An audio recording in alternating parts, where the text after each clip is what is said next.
What's up, everybody, and welcome back to the Matt and Ice Show. Got some good news for you guys. First and foremost, we want to say shout out to everybody. We have reached 200 subs. Let's go. Let's go.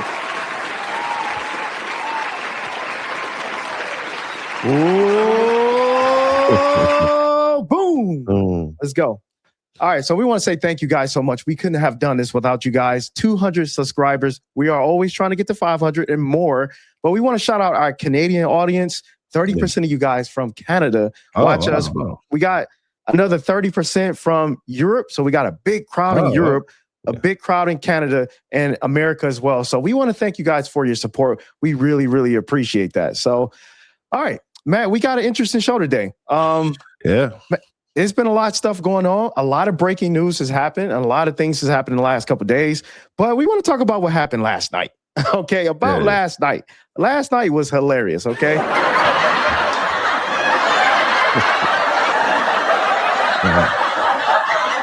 You had the president of the United States. He got butt hurt, okay? He got butt hurt last night. Trevor Noah, he was out for blood last night, okay? He was cracking jokes on Nicki Minaj, Trump, everybody. And Trump really got upset about this. And now he's threatening to sue another comedian, Trevor Lawrence. Ain't that nice? Over an Epstein joke. So the President Trump declared the award ceremony virtually unwatchable and accused Mr. Noah of defaming over a joke he made that appeared to tie the president to Jeffrey Epstein. Matt, what's your take on this? I think two things, man. I think one, Trump hates to be embarrassed. Anybody jokes on him, right? And let's be honest, though, bro. He get really triggered when it's like a black dude doing it, man. Remember, Obama did it at the White House, bro. That dude came for blood, bro. President Obama. Yeah. So now Trevor Noah, bro. So I'll be honest, though. He gonna take this real personally, bro. Because I don't think it's because it was Trevor Noah. It's because it was at the Grammys, and Trump is like, man, everybody sees the Grammys, right? So I think it's not just because it was Trevor Noah, not just because he made jokes about him. SNL does it all the time. It's because it was at the Grammys, man. Yeah, it was the Grammys, man. Plus, it was the Epstein Island. Yeah, that dude do not want to be associated with the Epstein Island. But we all know Trump is in the Epstein, not Epstein Island, but he's definitely in them Epstein files. The founding member. Yes, and he's like, hey, man, I don't want to be associated with that. Wrong. He don't want to be associated with it all, but guess what? You don't have a choice at this point because everybody knows. And guess what? His whole support is flailing now. People do not want to support this guy. And don't take my word for it. Don't take don't take our words for it. Listen to the people who voted for him. Now, we're going to talk about Andrew Schulz. This guy was one of the huge Trump supporters that actually helped him, a huge influencer online. Listen to what he has to say about Trump. Play the clip.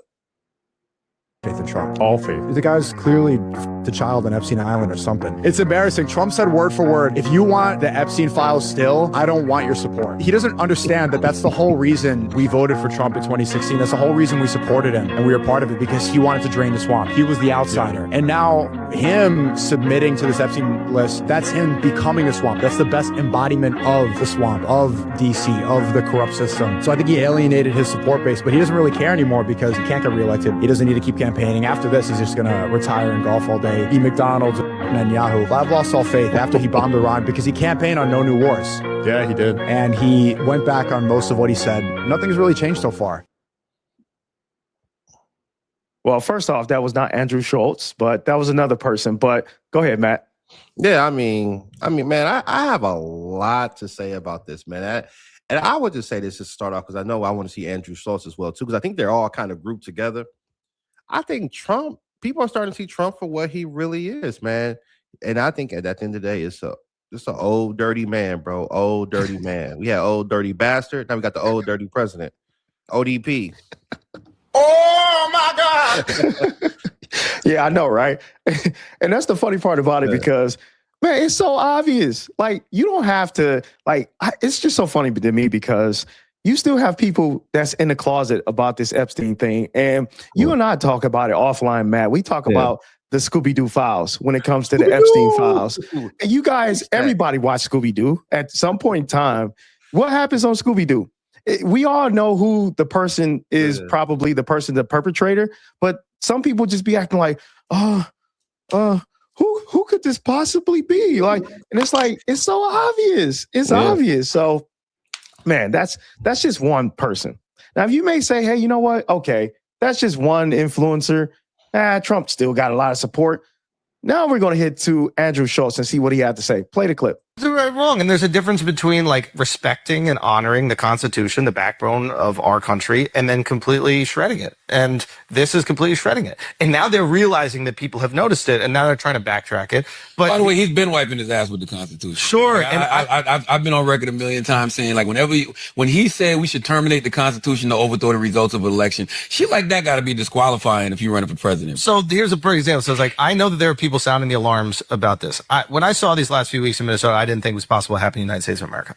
But also what we've seen ICE doing, like entering homes without warrants, like arresting people. It is unconstitutional. And they've done this weird thing where like they have like a federally administrative warrant, which is some bullshit. It doesn't even allow you to actually have access into a home. Yeah, they're trying to find ways around the system. And what that says to me, when you're willing to shred the Constitution to preserve it's not only your power, but your ideas of what should happen, it is incredibly un-American.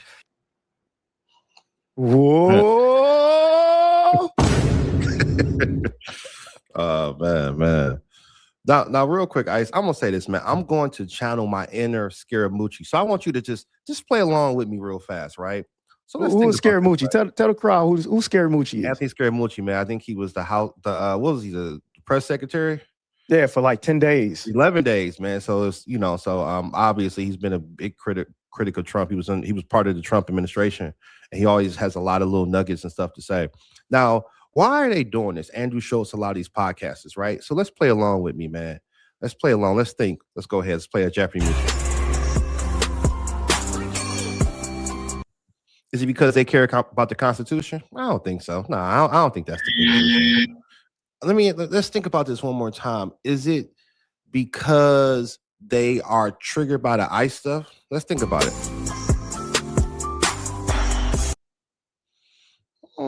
I don't even think that's it, man. One more time. Let's think about this one more time.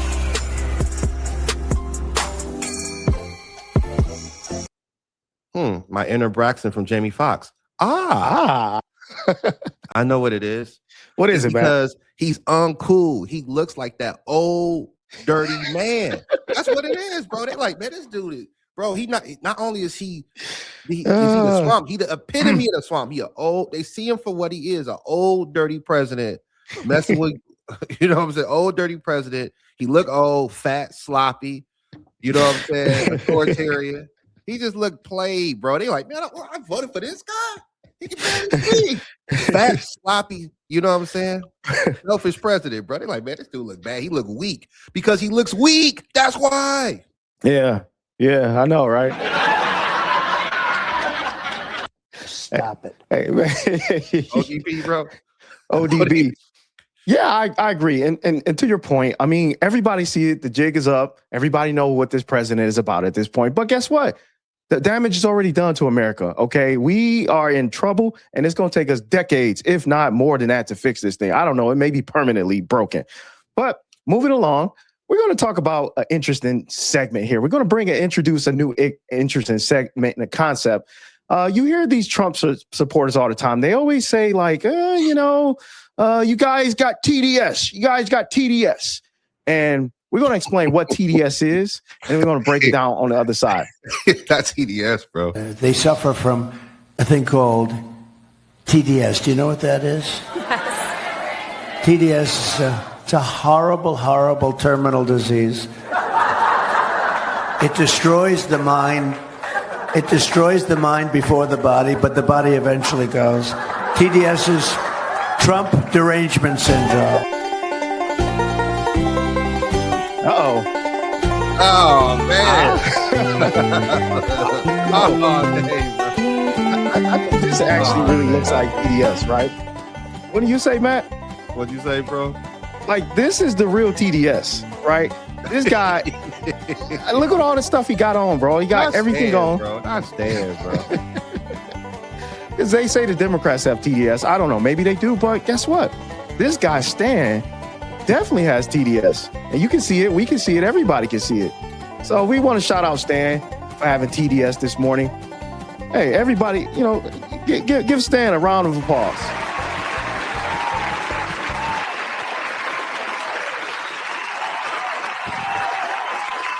Thanks, Stan.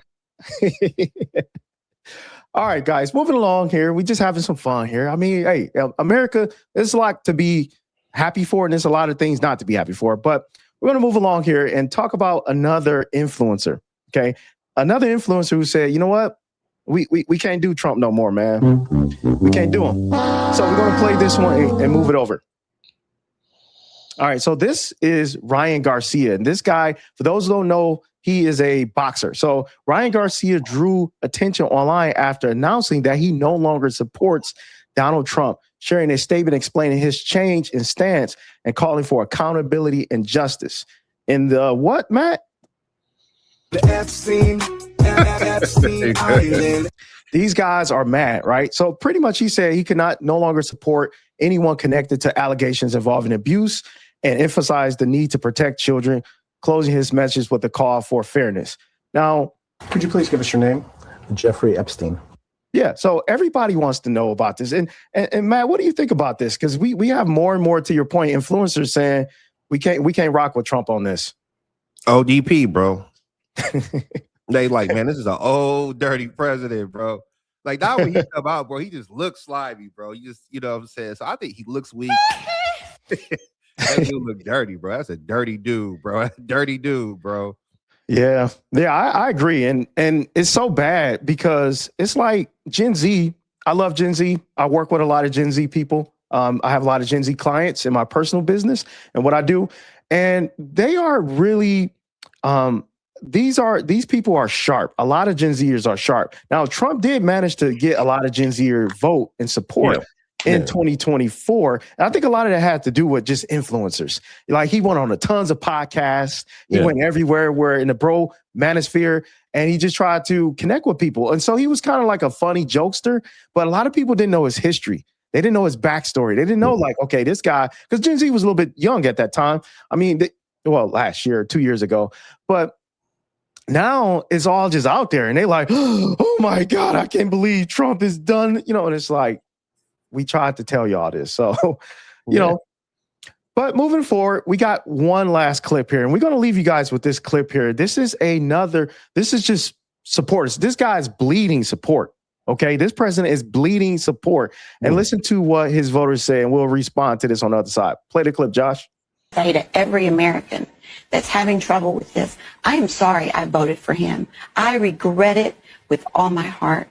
I feel like I've enabled this monster to destroy democracy, destroy everything that is good in this country. We've got a very crazy man driving the train, and he's going to kill this country. And Anthony, are you voting a straight up and down Democratic ticket? Not only there, I am actually for the very first time contributing across the board, across the country. And I've never, ever written a check or spent any money on anything political because I'm afraid. I'm afraid. I've been a lifelong Republican since the day I turned 18. For the first time in my life, I'm going to vote a straight Democratic ticket. Is if they're connected to Donald Trump, they are not connected to me. So you now are no longer a Republican? I am not, no. Because of Donald Trump? Because of Donald Trump. It was no longer the party that I joined. It's morphed into something that's almost unrecognizable. You were a lifelong Republican. Right. If somebody had told you, say 15 years ago, that you are preparing to vote a straight up and down Democratic ticket in the midterms, you would have said what to them? Oh, it's crazy. Yeah. So why are you now doing it? To see Republicans not stand up to him, and the ones that do are just quitting. I just think there's no values left anymore. There should be values. We have no values. He doesn't have any values. I thought he had values. No, I'm definitely voting Democrat. I've been knocking on doors. I got a clipboard. You're even canvassing. I am canvassing for a Democrat in Wyoming. That's how strongly you feel. I believe hardly anything the president says, but I do believe he's a danger to this country and to our democracy. Whoa. Oh, man. Man, Trump. You're fired. Get out of here. Man, Matt. Translation. Help me. Help. Oh my. Help. They like, man, I got screwed, bro. Americans are selfish in general, bro. They are not. I mean, yeah, care, but they like, man, I got screwed, man. Help. I'm canvassing. Help. I got purged. Help. Remember back in the day, people's cars would break down and you'd be on the side of the road hitchhiking. Bro, these are hitchhiker voters, bro. They're like, help. Like, Democrat, they hoping a nice Democrat come along and give them a ride back to safety, bro. Like, where you going? I'm going to a blue state. Just drop me off any blue state, please. Want to go to the blue states, bro? Hitchhiking to a blue state. Wherever they got Medicaid, wherever they got Medicaid for her, man, wherever they got it. Yeah, it's so funny, man. You are hilarious. And you're right. You're absolutely right about that. Trump, man. You're fired. Get out of here. Like, the people are saying no, okay? Yeah. The people are saying no. They're not doing this Trump thing again because, again, like, this dude has screwed over so many people. You got people that say, hey, I never voted Democrat for the Democrats ever. And I'm going to vote. Not only going to vote, I'm going to canvass, and I'm going to actually spend money there because I want you guys out of office. Now, here's what I'll say to this, because that sounds nice. That sounds good. And we welcome that 100%. Okay. But again, the country is getting a master class in what not to do and not just voting off vibes. Don't vote off vibes. If you're going to vote for the Democrats, you have to ask for something in exchange or nothing's going to change. You can't just say, well, I'm going to vote for the other side because this side has been screwing me over. No, get something for your vote. And collectively, I would like to see in this country student loan debt relief. I would like to see affordable housing. I would like to see child tax credits, bigger child tax credits. I would like to see better health care, right? Yeah. Get something for your vote. Don't just vote off vibes. Matt, you want to say anything before we close? When you vote for Michael Myers and then give him full access to all the kitchen knives in your house, what do you think he's going to do? This is what he does, man. When you vote for Michael Myers, bro, if you ever watch the video, bro, he shows no mercy. You know what I'm saying? He don't care if you his niece, you his cousin, his mom, bro. Michael Myers shows no mercy. You could be on the toilet and Michael Myers. You no matter what you do, Michael Myers on your tail, and that's what we dealing with. Yeah, right now. You vote for Michael Myers, a lot of bad things happen. So that's all I want to say. Yeah, Michael Myers. Well, that's if you ready, bro. I'm pulling off. Like hell, I'm driving off, bro. I'm driving. Yeah, off. Michael Myers don't play no games, man. Well, that's all we got for you guys today. Bro, think about it, bro. They never say where he lived. Where did they say Michael Myers lived? Did they ever say it? Yeah, he lived. It's a fictitious place called Haddonfield, Illinois. It looked like a red state, though, don't it? Like if you think about it, Michael Myers in a red state, bro. He flourished. Hey, if Michael Myers is real, he'd be an ICE agent, bro. Oh man. I wouldn't want to mess with that guy. If he was an ICE agent, bro, I wouldn't even comply. You just got to run away from that dude, bro. But all right, guys, that's all we have for you guys today. Please, we're trying to get to 500 subscribers. Please hit that like button, share, subscribe, and also comment below. If there's anything in this that you found interesting or funny, please comment below. We'd love to hear what you guys got to say.